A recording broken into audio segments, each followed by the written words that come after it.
Good morning, good afternoon, and good evening, everyone, wherever you are joining us from in the world today. After almost 2 years of the pandemic, the need for development finance is greater than ever.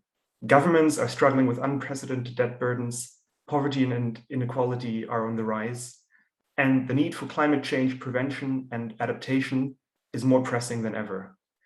This is why I'm extremely excited to be able to welcome you today to our first panel discussion this morning. We gave it the title, The Future of Development Finance, How to Close the Financing Gap Amidst Growing Global Tensions.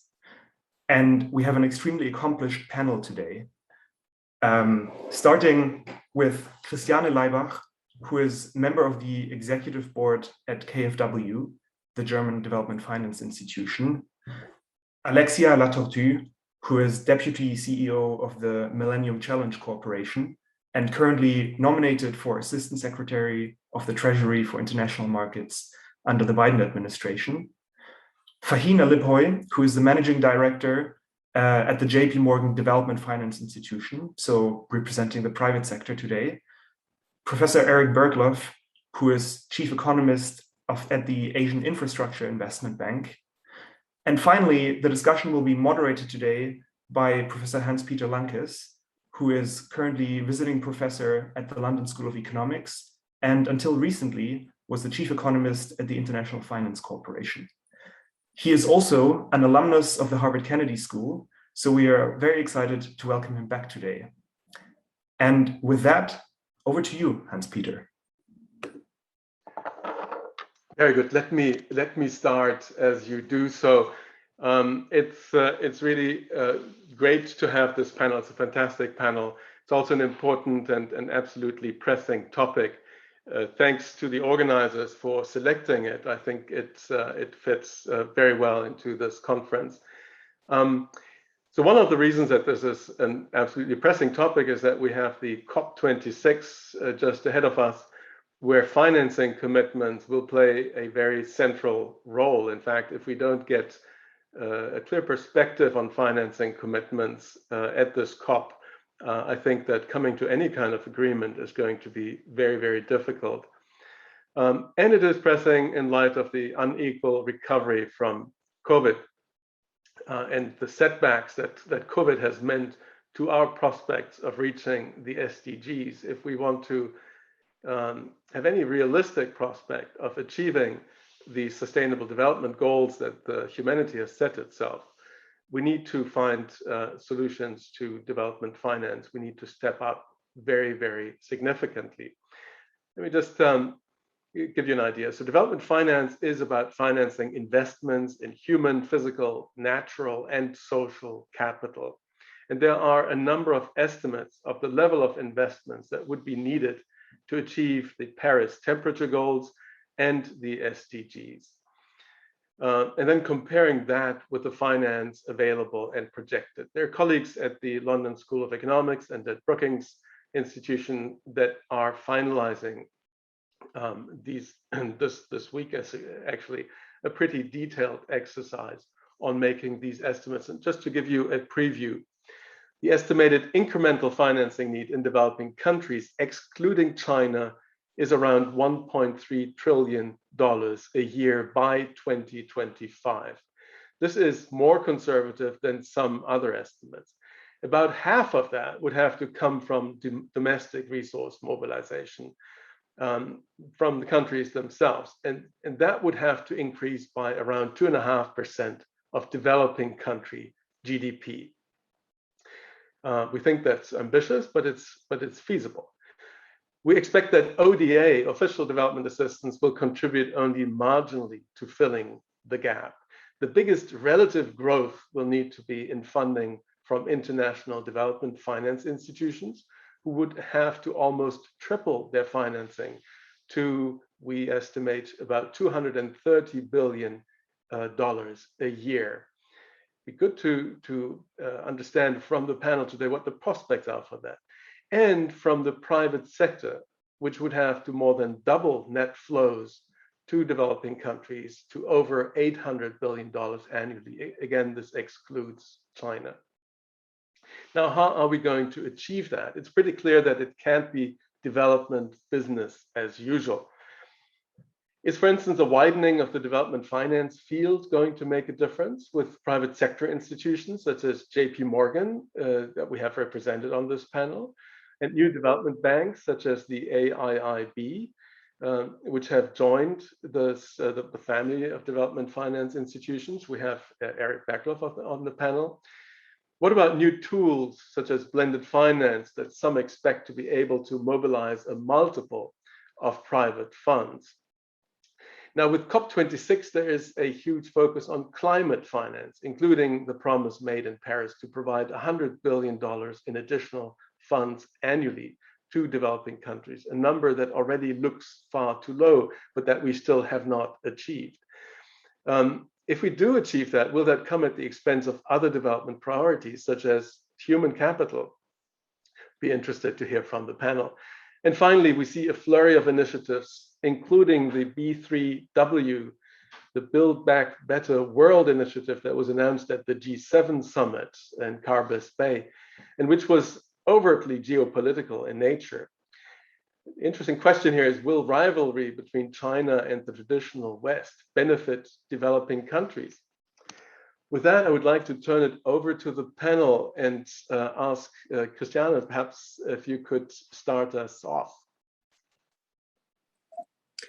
Yeah, thank you very much, Hans-Peter, for the introduction, and thank you very much that I can join you in this session today, which we're very much looking forward to. It's I think, great thing to do that with so many people on the screen. Yeah, it's. Let me outline a few words. I mean, Hans-Peter started already with that on the very situation we are at the moment. I think honestly we kind of in a very decisive moment when it comes to development finance and the world of the and that part of the world.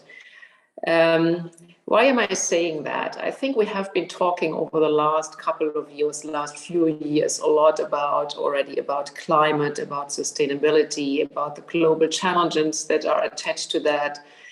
And we have been talking to include the private sector more distinctively and more widely into the scheme. But when I look at what happened over the last 18 months, in particular when it comes to Corona, I think it gets more and more clear that it's really getting serious, that we're making progress on all these issues. Why is that? I think we all know that the challenges that we are ahead of us as a world and in the developing countries, be it on climate sustainability, that the pandemic has shown what it means when we are faced with a global question, with a global challenge. Yeah, the pandemic is a global challenge in itself, and I think it underscores how important that is. And a lot of people have much more realized now what that means when we have a global challenge right at the front of us. And so I hope that this will cause more dynamic in what we want to follow up in the years to come. And then there are a couple of other issues, I think, which get very much into the equation, and that is, for example, that we will see much more debt levels, much higher debt levels in the developing part of the world as well as in the developed part of the world. And that again poses the question, stresses the question, how do we combine best and most efficiently official aid with private sector investments? Because it is, I think, very clear that the developed world can't really, or probably will not be prepared to invest so much money from budget money.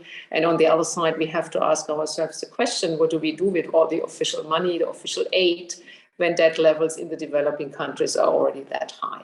So I think that sheds the light very precisely again on the issue of how to combine official aid with private sector initiatives, how we can, as public development banks, play, I think, the decisive role in that. Because what I define for ourselves is that we are kind of a bridge. We are on the one side backed by governments or by multilateral stakeholders, but on the other side, we understand very well the private sector. And I think building that bridge will be more and more important. And the instruments, I think, we have started to develop in a in a decent and a very good way, be it through blended finance, be it in de-risking mechanisms, but to make that more efficient for the future, that I think is really the challenges we are had.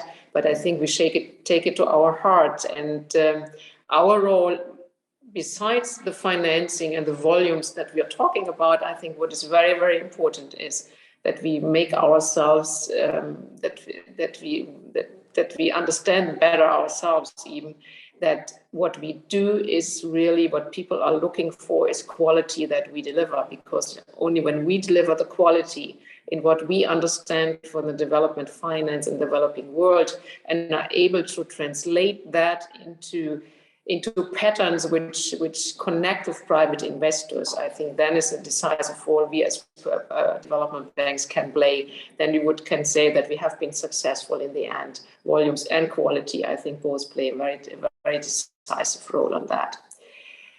Yeah, but maybe a couple of other thoughts, having said that I think instruments can be more refined and defined in terms of blended finance, in terms of de-risking.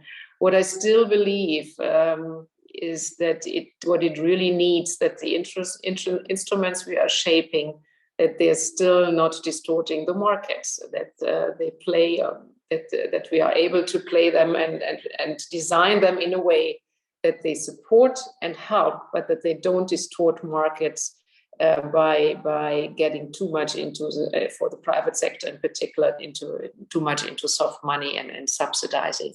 Because I think only if we keep the challenge up, that it is a market-driven economies that are successful, I think then we'll have to take that in the equation as well. Yeah, so I think the global challenges are there. We have understood, I think, and I think more and more people understood that it is global, that it needs different instruments, that it needs more cooperation among development banks, be it development banks that focus on the private sector, be it development banks that focus on the official aid. And it needs really to refine the instruments to attract more and more private sector money. And I think that is really what we have ahead of us. And I think it's all on the table, but I think we'll have to make some more progress on the one or other side. Thank you very much, Christiane. It's good you put the focus on the debt levels, and it's an important consideration, of course. If the public sector is running out of headroom, then we need the private sector to step up, and that's sort of the big new thing since the Addis Ababa Financing for Development conference. The private sector has suddenly become a key player in the development field, and we need to see results. So that's a really good point to make. Can I ask Alexia whether you could step in now? Of course. Thank you so much, Hans-Peter, and thanks to Christian and to Julia for inviting me to this panel. As an American of Haitian origin who grew up, spent many of my formative years in Austria, I'm a big believer in multilateralism and a big believer in the transatlantic relationship. So I'm thrilled to be here. I think, Hans-Peter, both you and Christiane laid out, I think, the current situation that we find ourselves in very well. This panel is about the future of development finance. The one thing I know for sure is that the future cannot be business as usual. Because we are not in usual times. And you've said it, but let me just reemphasize a couple of things. We have seen the first increase in extreme global poverty in 20 years since COVID. So we're going backwards. We are still in the pandemic. It's not over, particularly when you look at the unequal distribution of vaccines. So we are still in the pandemic with health shocks still happening and economic impacts still being felt. Climate change and the impacts of climate change will, unfortunately, if we don't take urgent action, actually make what we've been living through with the pandemic look easy. So just to be very clear about that. And then obviously, I think we need to talk a little bit about the politics. We're seeing a rise of autocracies around the world, threatening democratic values, I think, in ways that are quite dangerous, and geopolitical tensions, unfortunately, remain. So against this backdrop, the question really is, what do we do? And Hans-Peter already cited some numbers in terms of the financing that's needed to meet some of the challenges. There are lots of other different numbers that could be cited. The UN estimates $2.5 trillion are needed to meet the Sustainable Development Goals. There are estimates around the infrastructure gap, for example, the need for low and middle income countries to expand their investments in infrastructure to support a transition to net zero by about 7 times, for the equivalent of about $1 trillion. So those numbers, are so big that they even almost stop to have meaning for the average person in some ways.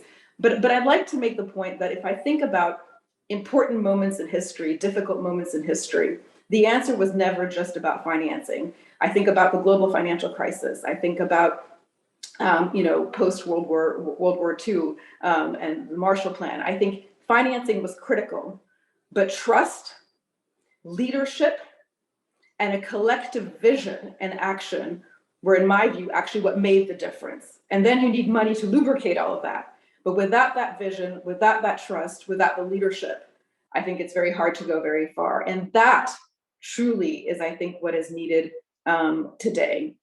And I have to be frank, I think that we're not quite where we need to be in terms of these ingredients yet.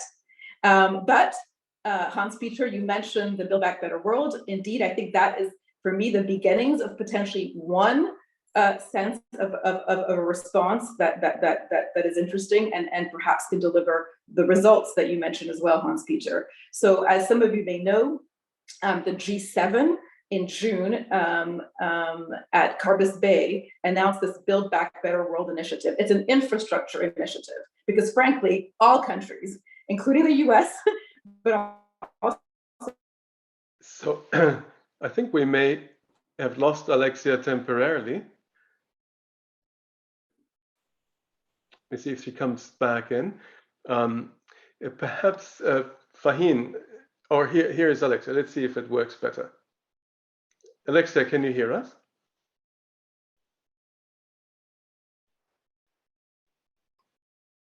How many such situations have we all had over the past 18 months? Okay. Can you hear me now, Peter? Yes. Well done. Sort of. Okay, so do you want to, if this is not getting better, This maybe works. you can move, this works, okay. So I'm sure where I cut off, and I'm talking about infrastructure, and clearly there's still a need for improvements in infrastructure, including ICT infrastructure. Hans-Peter, wave if you can't hear me, because I certainly don't want to waste people's time. Okay, so I'm not sure where I cut off, but I was just making the case about the promise of the Build Back Better World announcement at the G7 to really be a stepped up offer across the G7 countries. I think that's an important point to note as well. So it was a collaborative multilateral effort from the very beginning. The idea is to step up a values-based qualitative offer to emerging markets around infrastructure with a focus on 4 key areas. So one of them is around climate, which we've discussed a lot already about. And here the idea is to help countries accelerate their efforts towards decarbonization. So this includes clean power, both in transmission and distribution.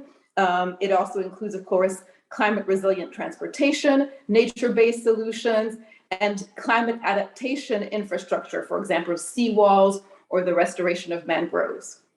The second area of focus for this initiative is around health and health security infrastructure. So this includes both health facilities, clinics, hospitals, safe laboratories. We've learned about the importance of laboratories. It also includes water and sanitation, which is critical for health, and also the manufacturing and distribution of health products, and including vaccines. Thirdly, and this is linked to you not hearing me, digital infrastructure. And I think this is one positive lesson from COVID. We always knew that the future was digital, and COVID accelerated this. And so it really investing in digital infrastructure, which includes the core information, communication, and technologies infrastructure, the ICT infrastructure, but also the cables, data, looking at smart grid solutions, smart city solutions, as well. And finally, and very importantly, the fourth area of focus for this infrastructure initiative from the G7 is around gender. And this may sound weird to think about gender and infrastructure, but I think it's critically important to think about how there can be really equal access to and the ability to use and benefit from infrastructure to women as well. Because again, we've learned from the pandemic that frankly, inequality was always there, but it exposed the ugliness of inequality, I think COVID did. So these four areas, which obviously are relevant across all the traditional infrastructure sectors of transportation, of energy, of water and ICT, I think really reflects the areas of emphasis of needs that we've learned from the pandemic. And I want to be clear that in looking at these four areas, the Build Back Better World initiative recognizes that it's not just about financing, but the policy and institutional reforms that help make infrastructure choices that are smart, that helps make sure the policy and legal environment makes sense. You're sort of setting the tariffs in the right way, for example, that makes sure that infrastructure is not a road to nowhere, but is actually serving real communities, making sure that infrastructure is financed in a way that does not create unsustainable debt burdens. The point Christiane made is really at the heart of this infrastructure initiative. And now it's up to all the G7 countries to, of course, step up with the technical assistance, the financing that needs to support what I think is a very exciting qualitative offer to low and low middle income countries. Let me stop there, and apologies for the difficulties with the technology.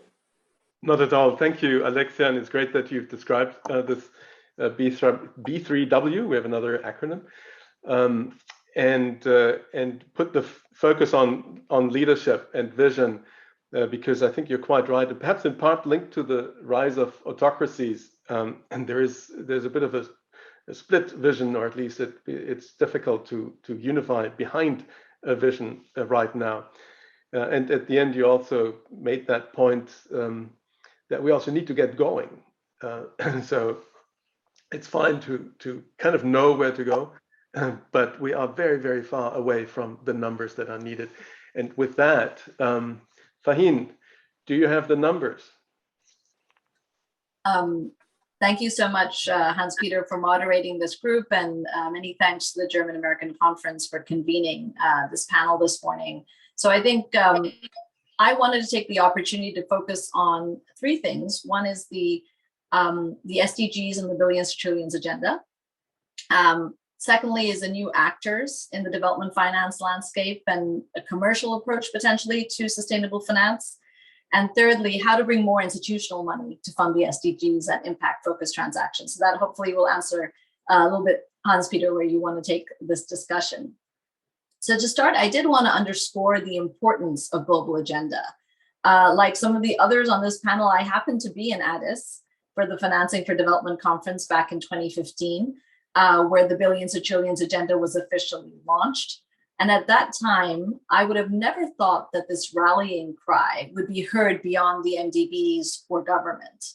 And I remember it was actually a point of discussion at the time whether to invite representatives of the private sector to this conference.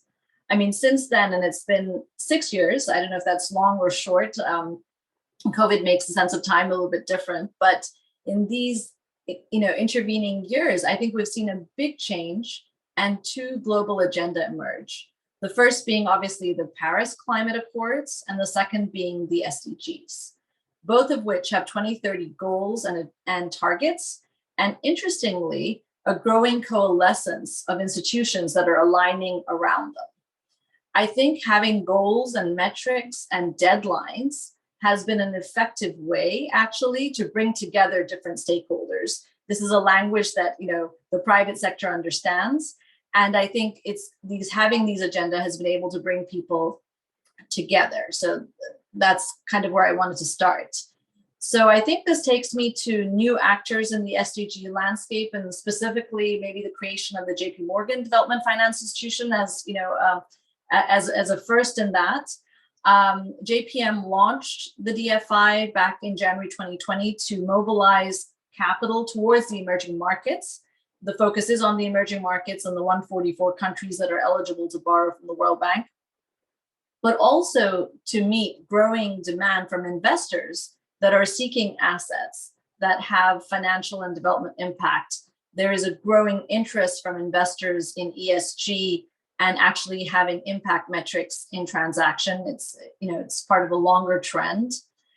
I think we have aimed to do this in 3 ways. One is by actually applying an impact methodology, which we have kindly taken and is based on IFC's aim to actually assess the anticipated impacts of the transactions we're working on.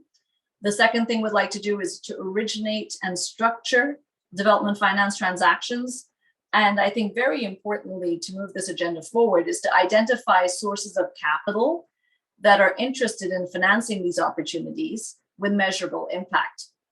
And what I'd like to do is just to explain that as a sell-side intermediary, JP Morgan is not necessarily deploying its own money. It does in some cases towards transactions, but it has clients that are raising money on one side, and then it's identifying investors that want to come into it. And I think that's a very important exercise in this agenda, which is also to match money towards goals and objectives. And we think that basically by supporting the origination and distribution of financial products to investors and lenders interested in financing development, we can hopefully bring development finance as a traded asset class. So when you go to the markets, and the capital markets are becoming a bigger part of the financial infrastructure, you can actually invest in an asset that has impacts that companies report on, right? And you can measure them over time. Some will achieve them, some will not. But I think this is an important kind of framework and rubric to put in place. And a key part of our assessment is SDG alignment. So for every transaction that we evaluate, we actually do an SDG alignment of it to the 17 goals and the 169 sub-indicators, and try and align around that so that people can articulate what they're trying to help. And I think that this rubric of sustainable development has been a key pillar to support the advancement of the SDGs, and ties back to my earlier comment on the importance of actually having global agenda, right? And then bringing people around them and then being able to measure the progress to achieve them. I think lastly, I'd just like to touch on what factors are actually needed to catalyze private sector and commercial investors towards sustainable transactions and investments. In some way, it's no different than how DFIs and impact-focused investors look at these deals. And I think about 4 key criteria come to mind. So the first is that investors are looking to the credibility and validity of the intended use of proceeds, and basically whether those issuances are core, relevant, and material to that institution or issuer's business. The other thing that investors are looking for are more robust standards and frameworks to allow investors to make informed choices, and of course to make sure that targets are met and greenwashing is avoided.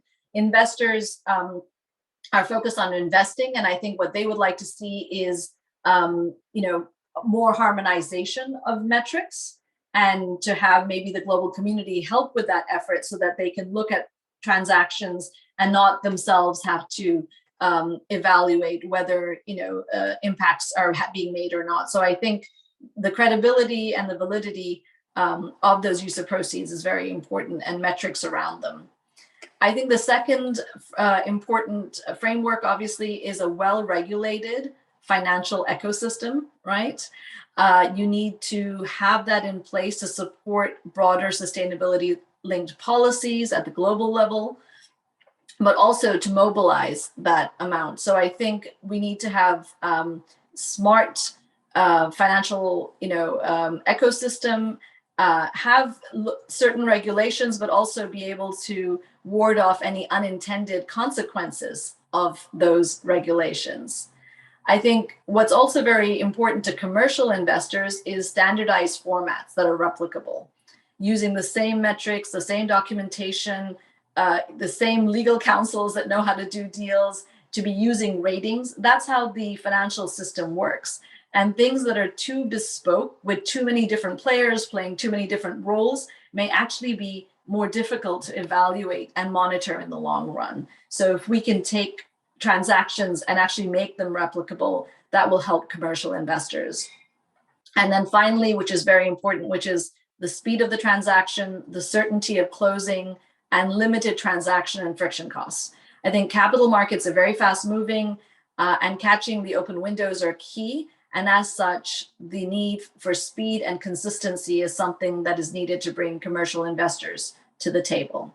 So I think I'll pause there, and I'm sure we have much to speak about during the moderated discussion. Thank you very much, Faheen. I just see that Christiane has trouble with the video. Maybe our host can help. Faheen, I think it was a really interesting point you made. There's always this idea when we talk billions to trillions that there are these gazillions available in the market earning very little, and they should all be extremely keen to invest in developing countries where, you know, rates of return should in principle be higher. And so how do we connect that, and why isn't that really happening? And you were putting your finger really at the core issue. There needs to be transparency, there needs to be credibility in the frameworks. It has to be easy to invest. The intermediation is a crucial part of the story here, and we don't have intermediation at the scale that we need. And that's something that needs to happen. So with that, let me turn to Erik. Erik, you're sitting on a train between Shanghai and Beijing. We hope that you can hear us and that you can provide the solution to our troubles. Thank you, Hans-Peter. Can you hear me? Yes. Yes, very good. So I am indeed on a high-speed train on my way to Beijing. It's not fast enough though, so I won't be able to join you from my home. So I think the previous speakers and Hans-Peter in his introduction have sort of outlined the new elements of so the global scene, and we are all multilateralists on this panel, and have in various ways tried to contribute to strengthening multilateralism. But I think what you are also seeing from all these different perspectives is that there is a need for a new multilateralism, and one that is quite different from what when these institutions, the development institutions, were created after the Second World War. We have talked about the new challenges, the climate, the pandemic. I think no one had really in mind the pandemic when these institutions were created. The private sector with much more important capital flows coming from the private sector than official flows these days, and that has really transformed how we think about the global financial systems. There are many new actors. There are NGOs that are global and have a lot of influence on development. There are new funding mechanisms, philanthropic capital, and so on. In all that, I think we need to be very open to innovative ideas, and I think what we just heard from Faheen is an example of how a private sector institution has innovated, and I think AIB, so the Asian Infrastructure Investment Bank that I am working at since a year now, and it was founded 5 years ago, is an attempt to contribute to that new multilateralism. It is a very different perspective in a sense. It's the only major multilateral that is owned by the emerging world, and I can tell you, having worked for an institution that was essentially controlled from G7, the conversation is quite different, and the perspective is different, and I think that it's healthy, and we need to think more about how we can really bring in the emerging and developing world into full partners in the global development conversation. So AIB, was created to, be a state-of-the-art, 21st century development institution. In the beginning, in particular, we worked a lot with. This is before my time, but it was a lot of emphasis on working with others and working with the World Bank, working with the Asian Development Bank, and so on. Very much in learning mode, trying to understand, how can we use the resources we had, which were very limited in the beginning in terms of human capital. We had a lot of capital, but very little human capital. And over time, in the first 5 years, I think the institution has established itself as a full-fledged development finance institution of the 21st century, adhering to international standards, trying to be very cooperative. As I said, in the beginning we did most together with others. Increasingly we do standalone, but we still do work a lot with others. For example, our crisis facility, which was we put up 13 billion, which was a lot for us, with more than doubled our annual business volume in response to COVID. Perhaps we could just pause it there. We're sort of running out of time as well. We wanted to give some space to the audience. I wanted to do a moderated sort of panel discussion, but that's getting very short. We got one really good question from the audience, which I was going to ask as well. And that is whether geopolitical competition in development finance, whether you see this as sort of heating up. It was explicitly launched. The B3W was explicitly launched as part of a Western strategic composition with China. Could you give us a sense on the panel whether you feel that this is a positive factor that is going to spur more of a development finance response, or whether this becomes corrosive and might actually make it more difficult to meet objectives? I know this is not an easy topic, but can I turn to you, perhaps, Faheen? It would be the easiest for you, perhaps, to start on that question. I think I'm going to hand over to the expertise of Christiane and Alexia here. But all I could say is I think that the financial markets, like it when things work well, and that there isn't tension and competition that closes windows. So I think that I do believe, this is coming from a personal view, that the voice and the input of emerging markets should be a very big part of the development agenda. I think they need to shape it, own it. So much investment is now South-South. And a lot of business is done by global financial institutions such as our own, is done directly from the region, right? So I think there's a very strong understanding of what's needed. The actors are local, the companies being funded are local. So I think that's a trend that we're not going to do, but overall financial markets like harmony, stability, and coordination. So that's what I would hope for and advocate for. Right. Erik, can you hear us now? Christiane, do you have a view on this topic? Can you hear me? Yeah. Okay. Yeah. Yeah, I think it's certainly something that plays into the equation, and I think Alexia, you mentioned it earlier. I mean, we're seeing some. It's not only geopolitical, but I think we're seeing more political drifting apart in the one or other side in terms of autocratic states, and so I mean that have been always around, but I think nowadays they are more profound, maybe in their ways of playing it out and politics and so on and so forth. And I think it's always a question for all of us: how will then cooperation still look like? Yeah? Do you follow here more political idea? Do you follow here more an economic idea, or do you follow more development idea? You know? And I think we are still on the token that we think that yeah, it's important to focus on development aid assistance to see what is possible in certain countries, although you might have governments which are maybe not what we understand in terms of a democratic setup, but still see and look for ways how to really implement with the government and with the people there good programs and that help the development in a country. But it's always a challenge, yeah.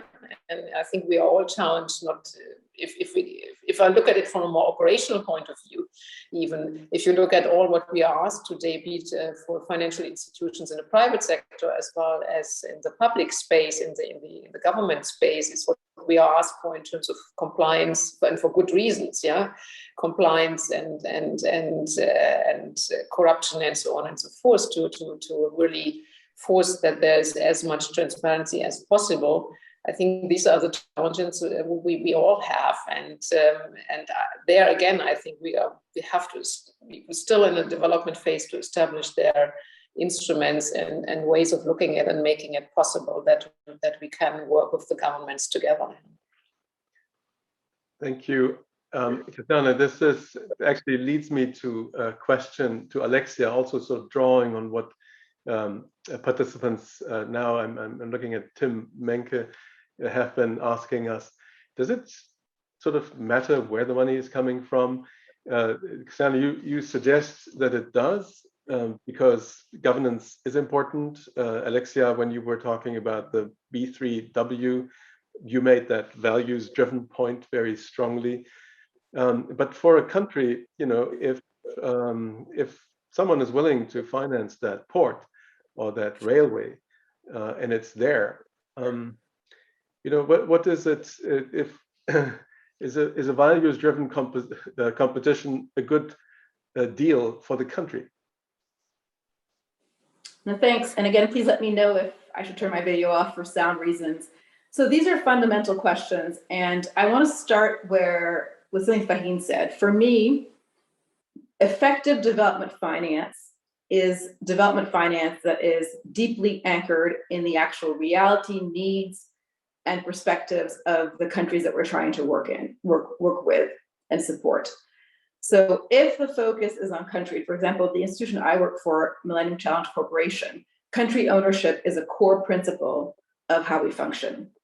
How we determine what we do in a country starts with a data-driven process done jointly with the country to identify the most stubborn constraints to economic growth. We do this with the country. We have the analysis and the evidence, and then the country says we identify 3-4 major constraints to growth. Which one do you want to work with MCC on? The country tells us, that's what we do. Projects are implemented by local entities. So MCC has usually maximum 2 people in a country, and our grants can go up to $700 million grants over 5 years. It's implemented by a local entity run by people of the country with a board that includes the public sector, private sector, civil society of that country. So that's a deeply, deep held value. And I think that's good development finance, really anchored in country needs. I spend a lot of time talking to countries, as do all my other panelists. What do countries want? First of all, they want choice. And they want, you know, they have lots of needs and want, you know, a response that is rich.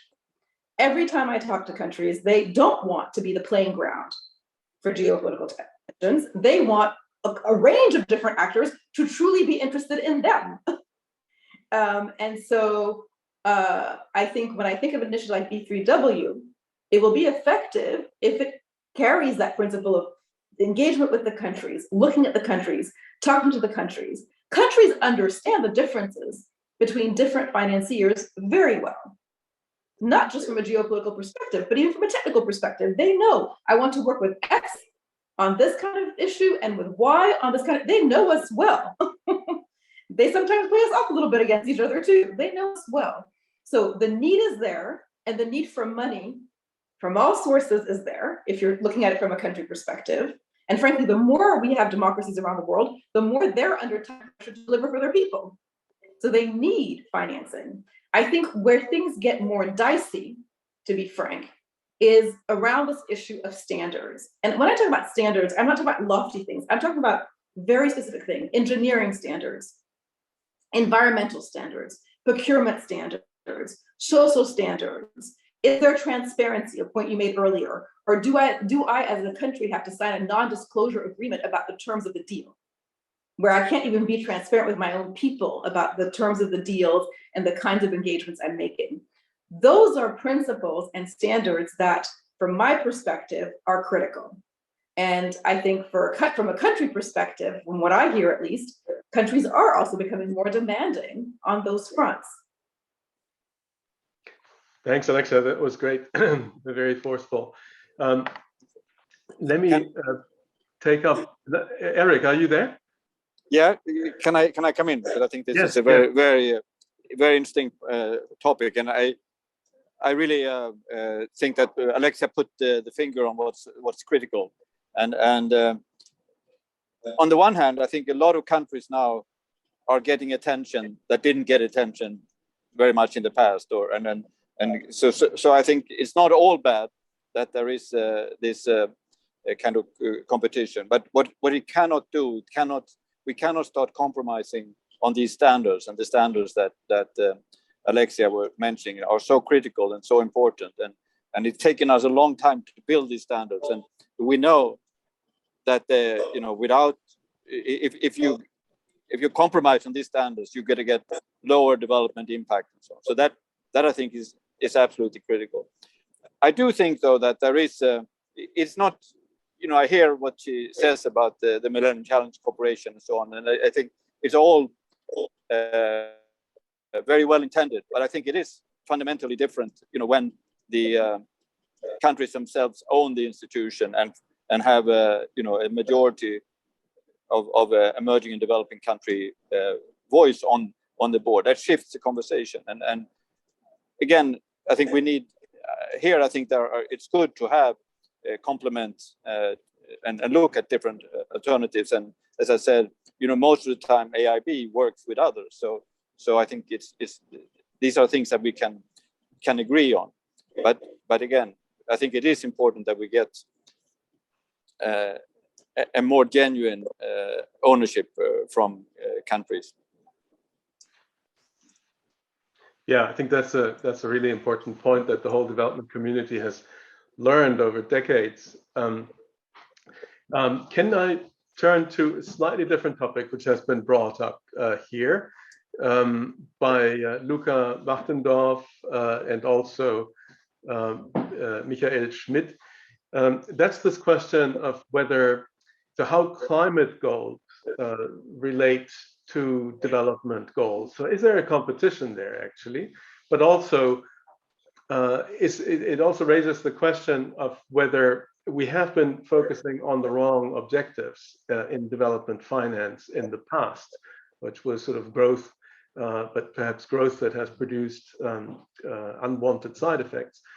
So can you talk to us a little bit about that relationship, Christiane? Yeah, I mean, obviously a very interesting question, and I think you could have put up a thesis that climate goals and climate goals and targets are in stress with development goals. But I think that is a bit too say there's no stress for when it comes to these two different goals. I think when we look at climate, I think there's a lot of things that can be done climate friendly and still support the growth in countries and make a better life in the developing countries. And I think there's ample examples for that, starting with renewable energies and production. How production. I think no matter when we talk about the developing world or whether we're talking about the developed world, it's always the question, how do we really get to the Paris alignment and the climate targets there? And I think the real challenge is in the transformation. So I'm quite honestly, even as an institution, and we play both as KfW on the domestic part as well as the international part, to say, are we as a development bank the only finance any more investments that are purely green and with no emissions?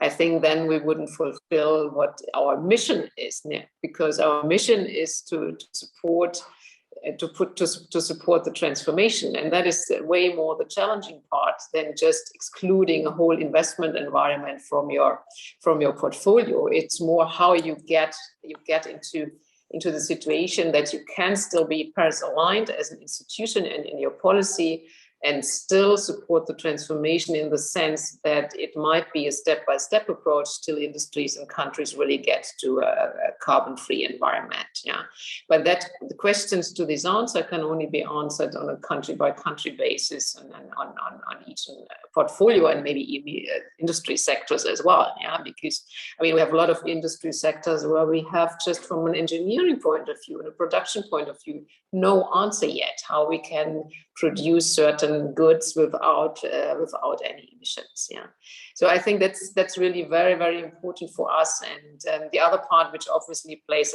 very much a role in particular in the developing countries and in Africa, is how to protect against the climate changes. Yeah, because I think we all know, when we look at the map, Africa is the continent which has the least emissions, but probably will be most affected by the climate change. Yeah. And so I think to help there to protect against these effects is, I think, something we really as development banks have a major role to play. Thank you, Christiane. That was a really good point. We need to look at climate and development as a transformation process, and they go together much more often than they go against each other. We are running out of time. I had one quick question that I wanted to ask Faheen before we then come to a conclusion. And Faheen, the question is, you've heard about debt, you've heard about sort of the need to mobilize the private sector. What happens if interest rates go up? Are we then going to see this whole idea of the private sector stepping up in a big way in developing countries? Are we going to see that float away, or is that going to be resilient here? So I think, I mean, as you know, Hans-Peter, I mean, this is a lot more complex, right? I think when you speak of debt, you're speaking of debt at the national level. But in many countries, and you're speaking about international debt, right, to foreign lenders, but so much debt in emerging markets are also from the local markets, as they are in the Western world, for example. So the picture of debt is much more complicated. In some ways, what's interesting in the last year, I can only speak looking backwards a little bit, is that the fact that there was a little bit more yield from the emerging markets compared to the very low interest rates you have in more developed markets, allowed them to have access to finance in some ways, because people did want to come towards the yield. At the same time, you can't have interest rates be too high, because then you can't, sustain the interest. I think people are very conscious of that balance, and I don't think that private debt is better than public debt. It has to look at the whole. You have to look at the sustainability of the entire financial system. I see Alexia nodding. So I think it's very country specific. Some countries are much more able to repay debt, take it on, but also the confidence of the markets. And that's something I touched base on is important. Most debt, as you know, is refinanced, right? And so the credibility and the confidence of people to go back to the market and refinance is the most important thing to keep clear. And then rates will go up and down, and people will look at, the creditworthiness of entities, both public and private, as we come out of this recovery. Thanks. Let's keep our fingers crossed. So when inflation goes up and interest rates go up in the US and Europe, that that we can keep that that flow of funds going. But you do give us some hope there, Faheen. Now, just since we have to close, Erik, you got a bit shortchanged in all this. Is there any other observation that you would have? No, thank you. And just on maybe on the last point here, I think what the real shift that has happened in the emerging world is that the private sector has been, the governments have been much more prudent about not borrowing in foreign currency, while the private sector has compensated. And I think that is the big worry now, that if the tide shifts, that many countries that have, where the private sector has borrowed a lot from abroad, you will have some exodus. But I think my sense is that on both sides of the issue, both in the sort of systemically important central banks, there's a much more awareness of these issues, and also the willingness to tolerate various interventions. I think in emerging and developing countries is much greater, also from the international institutions. So hopefully we won't have. We had a bit of a scare in March last year, but I think now we recover. Yes, if I get 1 more minute. So on when we talk about these institutions and what they can contribute, I think the fundamental issue is that on those existential issues that the climate and the pandemic represent, we need to work together. And we need to find ways, and even countries with different political systems and so on will need to come together. And if we cannot come together, we will not succeed in reaching the net zero. So in any reasonable time. So we just have to find ways of creating platforms where we can work together and everyone can contribute, because without that we are lost. Yeah, I think this is a really good point, and it's a very nice conclusion to our discussion. We're a little bit over. I'm not going to give sort of a summary of this, but that point that we have to work together, behind a vision. Since the past year or so, at least, there is actually a transatlantic vision of development, of climate. And it's been that part has come together again. There is some hope that the COP26 might reinforce that vision. We need to work on that. But in principle, there isn't any fundamental disagreement, at least not at the transatlantic level. And as Erik has said, there are other major powers that are also in principle part of this. We do, I think these points around values, about quality, around standards are really important. They get lost. We think about these big numbers now, but we all have experience in development finance going back a long time, how much trouble we invite if we forget the quality dimension in development finance. When it comes to amounts, I personally think that there is no other way than to get the private sector into the game in a very big manner. We're not going to get this out of the public sector, not with the fiscal headrooms where they are. And what Faheen said, I think, is really fundamental. It's about creating frameworks, creating standards that the private sector can work with. And that is missing for the most part today. Perhaps also helping with some de-risking frameworks, although, Christiane, we take your point that subsidies need to be used in a very, very cautious manner. Climate versus development, we've said it, you've said it. We shouldn't see this as something that is working against each other. It's about transforming economies for the economies of the 21st century. And we all know that, that energy and climate alignment can be a big driver of growth going forward. That's what we want for our countries. And with that, Christiane, I'm giving it back over to you to close.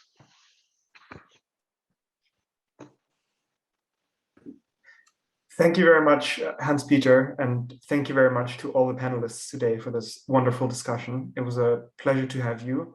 We thank you for your time, and we hope to see you again at one of our future conferences.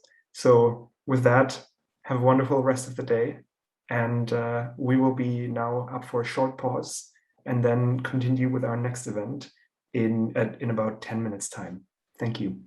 Good. Thank you. Thank you, Alexia, Christiane, inviting us. Faheen, Thank Erik. you very much.